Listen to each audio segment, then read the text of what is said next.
Well, hi folks. People have been asking me about me pottery tools and stuff and where I get them from and where I buy them or how I make them. And I'll just try and run you through them now. And to be honest, they're nearly all handmade apart from the basic scraper and some calipers to measure them. And that's it really. Everything else is homemade. So obviously we start off with a scraper. Nothing fancy, anyone, you can get them anywhere. Likewise some calipers, that's just used for measuring lids and the tops of pots. But the main trimming or turning tools, as we call them, are ones that we have shaped like this. I don't know whether you can see. They're all different sizes. Like that one, that big, can take a lot of clay off as you're trimming the outside. Little one, a smaller one, you can use that to undercut the pot at the bottom. And an even smaller one to do even more sort of delicate work. And they all are made from a blank of stainless steel. It's stainless steel plate.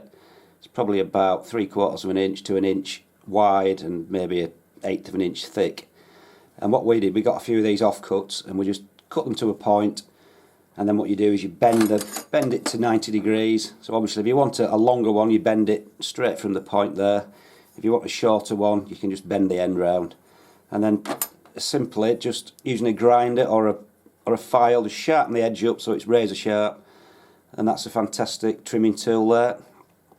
Really universal, and because they're stainless steel and sort of heavy duty, they last forever really. I mean, I've been using this one for about 20 years and it's not worn away at all. I need to sharpen it up now and again when it gets a little bit blunt, but you know, that's the way to go.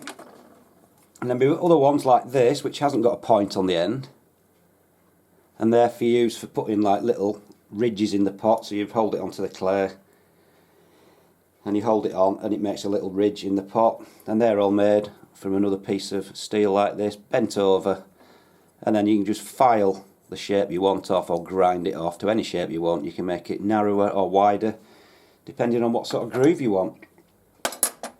Now the ribbon tools, as people call them, again all homemade.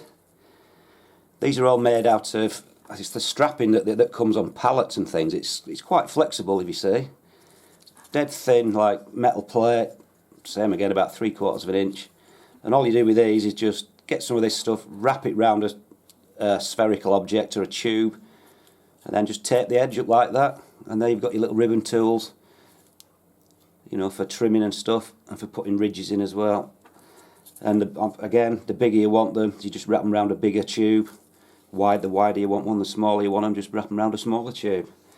So we've got a big and a small one, and a little tiny one there for doing, again, more delicate stuff. So that's dead easy, that's all homemade again. The needles for cutting the top of the pots off when they go a bit ragged.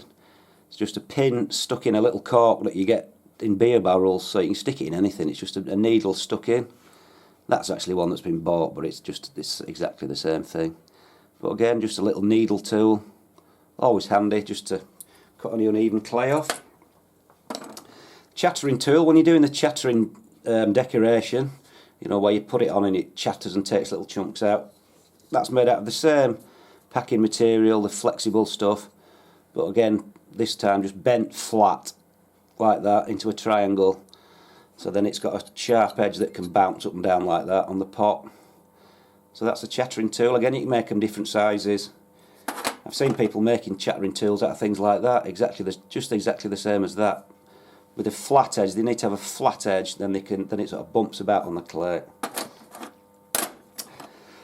Other things, that's what I use to cut the holes out of some of the pots, like the bird feeders, and all that is an old can, a tin, baked bean tin.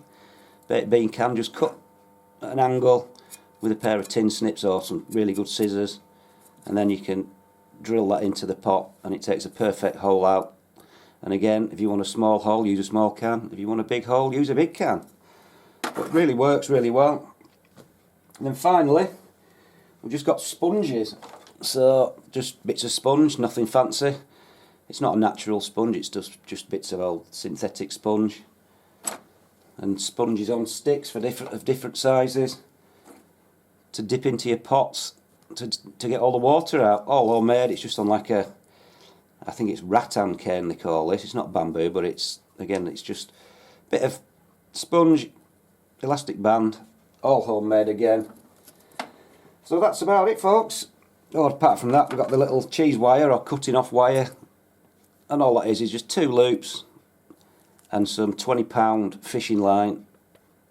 They last about a month, and then you just tie another one. No need to have it as a metal cheese wire because they tend to make sort of wavy lines on the bottom of your pot, but nice nylon fishing line does the job really well, and then you can just cut your pot off and it doesn't cost anything to make a new one. So that's it, folks. All my tools, that's all I use, that's all I use to do all the pots I've got, and like I said, 90% of them are homemade and they're all easy to make. I just found another one, I forget this.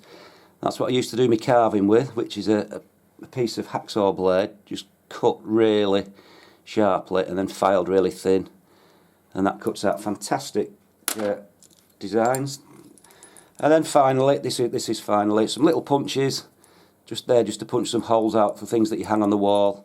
And believe it or not, they are just spent bullet shells, bullet cases with a nail stuck through, so then you can punch it out and then push the nail through to get rid of the clay.